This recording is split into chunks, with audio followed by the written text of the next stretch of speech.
I was sitting on a bench in a forgotten corner of this busy and loud place. It was a place filled with music, many people talking and laughing when suddenly there was complete silence. I was standing in warm, black, velvety darkness. In this area, which seemed like a cozy waiting room, there appeared to be a curtain, a giant black velvety stage curtain like you would find at a New York theater. I could feel the curtain just by looking at it. I could feel the blackness of it, the softness of it, and velvety feel of it. It was so comforting. Also, I could hear faint sounds behind me of where I had just come from, but I was drawn to what was in front of me. I reached for the curtain. When I pulled the curtain back, I stepped forward out of the darkness and onto the most brilliant green grass and the bluest sky. It was stunning. The strip of grass was about 6 feet or so, between me and a shallow stream bank.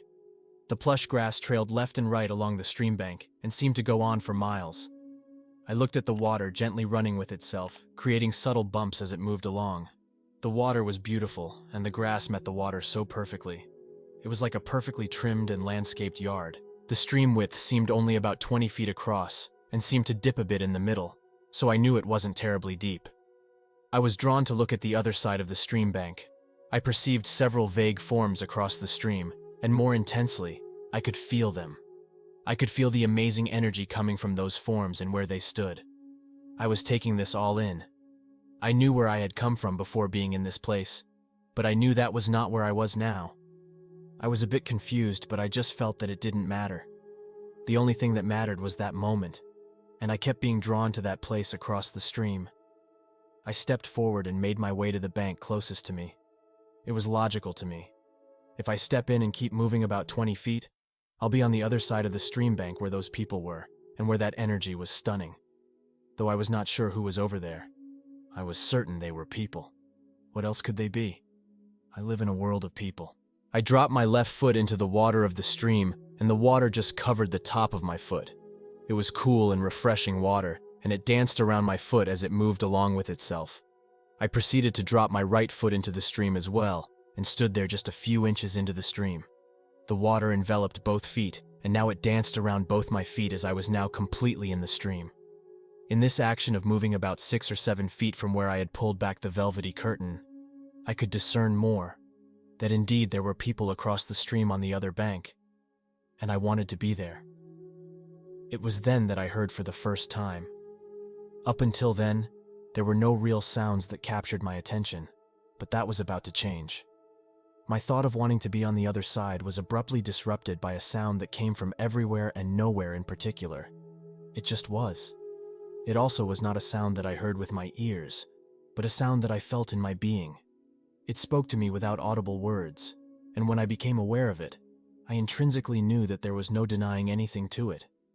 It felt like how a masculine sound would sound if it were spoken, but it wasn't spoken. It was directly to me, to my mind. I was quite surprised. This experience was very different. I hadn't heard any real sounds since I arrived at this place, but again, that wasn't important. However, the silence was amazingly peaceful, and just was. The voice was soothing and strong at the same time. I could feel the depth of the question, "Where are you?" As a 19-year-old, I clapped back, "I'm at the Saint in New York." As I finished the word, York, I was suddenly aware of thumping bass and people talking around me. I was shocked at the noise, the horrendous noise, the clatter of 100 different sounds all at once vying for my ears. My logic was being tossed all around in my brain. What was that? And how am I now hearing all this? I remember thinking, no, I don't feel right.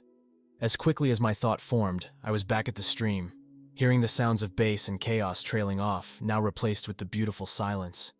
I was standing in the stream as if I hadn't moved. I observed where I was in the stream, and felt the draw again to move forward. To me now, the noises I just heard were irrelevant and forgotten. I needed to get to the other bank. I stepped forward a full pace into the stream, considering the depth in my pace. I slowly paced until the water was just above my ankles. I stopped midstream. I began to see those across the stream a bit more clearly. It seemed that my presence had given them pause. I could see that people had turned their heads to see me standing in the middle of the stream. I thought to myself, they can see me. They know I am here. I want to be with them. Now I wanted to get to the other side. Something inside me was pulling me to the other bank. I could feel it in my heart. It was warm and felt like it was glowing. I was ready to take more paces until the voice rose up again, still kind, but stronger. "Where are you?" With a bit of annoyance in my response, since being asked the same question as before, I snapped, "I'm at the Saint in New York." I became aware of that awful noise again, but also became aware that I was lying on a floor. I sensed a couple of people close by to me. I could make out a couple of things they said. My ears picked up their sounds. "I don't think he is breathing," and "Should we call an ambulance?" None of the things I heard made their way through my logical mind, and it was all happening so fast. But for certain, I felt that I needed to be with those across the stream. As that thought crossed me, I was back at my place in the stream, and the static I just heard was no longer relevant. As I stood in the middle of the stream, I began pacing to reach, only a few feet away, the other side of the bank. Pacing the last few feet, and I could hear those on the other bank saying my name, John. "John is coming to join us." I saw an arm reaching out from the bank and offering to bring me to the bank where they stood. I sensed them as people I knew on a level that I only knew. I couldn't make out features, but both men and women were gathering with excitement at my arrival to join them. Suddenly, I became aware of two of them. One of them was my Aunt Pat, and another was an old friend, Lynn, from college in Georgia. The strength of the energy was immense. I could feel within myself the magnetic pull to be there, and how I wanted to be there with them. I began to reach for one of the outstretched arms of a person on the stream bank. Suddenly, the voice bellowed to me. It was stern, but not angry. It was like your dad giving you your last warning before the belt comes out kind of warning. "Where are you?" With certain annoyance in my response. "I told you before, I am at the Saint in New York." Instantly, I left the stream and was standing surrounded by the thick black velvety curtain. I felt love all around, immersed, and never fearful. As I stood there, I felt the presence of a tall being behind me. The presence was immense, and though I was not fearful, I knew I was not allowed to turn around. As I mentioned, the presence was immense, but the only thing more immense than the presence was the unbelievably powerful light shining from behind me that I knew was emanating from the being behind me. I don't know, to this day, who was behind me, but in that environment of unbelievable trust and love, I really didn't care. But if I did care, that care was removed with a message from the being. "John, you are unable to turn around and look at me as you would not be able to handle the power of the light. It would be too much for you." I did not question. I could sense the being was neither male nor female.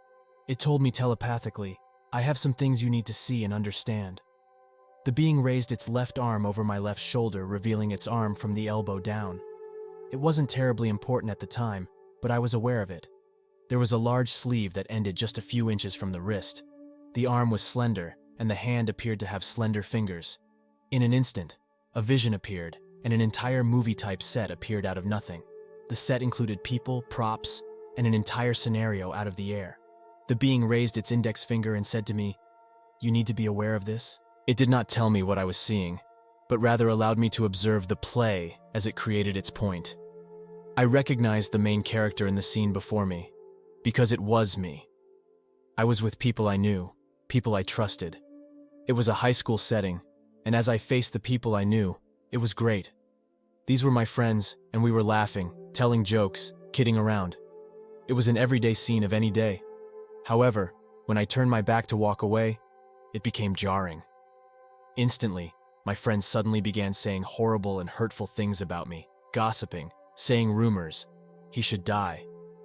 I turned swiftly around, and back were the glee, smiles, and laughter. Turning my back again, and the hatred, jealousy, and distrust all returned.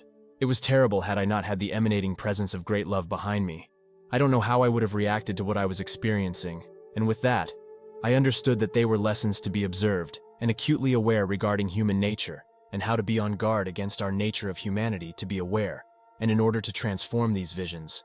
Humility would be the greatest internal tool against the treasonous behaviors of the human mind, devised to hurt one another, delivered through each other via the human tongue. I was the main character and the observer at the same time. This scenario vanished as quickly as it had appeared when its mission was accomplished. The second vision that was revealed to me via another scene used the very place I was that evening, though it was clear to me that I was no longer in that space. The Saint in New York City, a mega club on 2nd Avenue in Manhattan. An amazing collection of stage, lighting, music to satisfy the economic thirst of some investors, to make money on the backs of those who are looking to blow off steam and have an amazing night out on the town. Like the first vision, it wisped out of nowhere, and the stage was set to perfection. This vignette was a bit different in that I was not a main character on the stage. This time I was the objective observer of the scene, and it was an observation and learning opportunity specifically with a message of shine the transforming light into the darkness. My guide again raised its finger to direct my attention to the stage.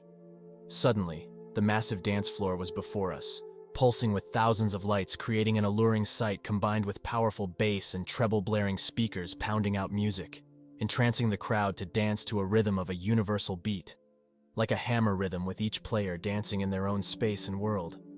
It was great fun to see the players dancing and each having their own experience and fun until the light from my guide blossomed and engaged the players. Instantly, screams and screeching of the players began to drown out the drums and electronic music.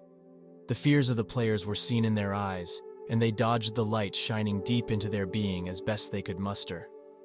The third vision that was revealed to me was a wonderful vision of completion. It was not until recently, and I am talking the beginning of 2020, that I was finally able to integrate this into my experience on a personal level. My guide's finger rose once more upon my shoulder, for what apparently would be the third vision of understanding. This was a beautiful and joyous vision, and to me, serves as a bookend to this personal journey. Like the last, it took me until recently, year 2020, to better understand its context related to my experience. The scenario unfolded as 1 and 2, and in massive scale. The foreground set with the smoothest stage of pure gold with steps on either side of the stage. Again, as the recipient of the message, I was in the scenario as the main character. I was in line with others in preparation for walking across the stage. The clarity of the achievement for which I would be commended evaded me for 30 years. Though I remember it as if it were yesterday, there are a few days that have passed in this clock-driven reality that I have not attempted to intellectually dissect the reason for this exciting yet puzzling scene. Also, its purpose in the visions, sequencing, the whys of it, the true meaning and other human thoughts that allow for humility, while being bestowed with such honor in a realm that I was honored to experience my place in its unique operation. What had I done to deserve this? This caused me much emotional pain for many years, as my young religious upbringing would consider this entire event and subsequent thoughts related to my place in it as heresy and lunacy. For me, stopping midway across the stage and turning my head left was a poignant moment in this graduation ceremony. This was a moment to stop and turn to hear the beautiful song that was sung in unison and in such beauty. Something our physical world will never conceive to understand is something that stopped me and humbled me. The simple words echoed by one of the greatest masters to grace our planet, Jesus, rang true to me. It is finished. All the events during my experience have come to this, to get my soul through the tasks that I agreed to complete in elevating my soul. The vision as a bookend is a huge relief in that whatever happens between now and the day of graduation supports the phrase spoken by him. It is finished. When I came to, I hopped up and felt reborn. I don't recall anyone helping me, but within a half an hour we were leaving the location. I did not need any medical attention. When I walked out of the front doors, the world looked completely different to me. I could look at people and see their pain. It scared me, and I struggled with it for almost a year until a dream I had to the same date the following year. As I laid in bed at college, then a white light appeared at a great distance from me in my dream, and then I could see it zooming toward, enough for me to feel that I needed to wake myself up, which I was able to do just as the light hit me and permeated every fiber of my being. I was sure that I would be physically glowing. I laid there for a minute to just feel this, and then I went to mirror certain that my vibrating body would be physically glow. It was not, but I stood there for minutes just looking at myself in the mirror. I believe that love was helping me as a confirmation of my experience. That does it for today's video. Let me know what you thought about it in the comment below.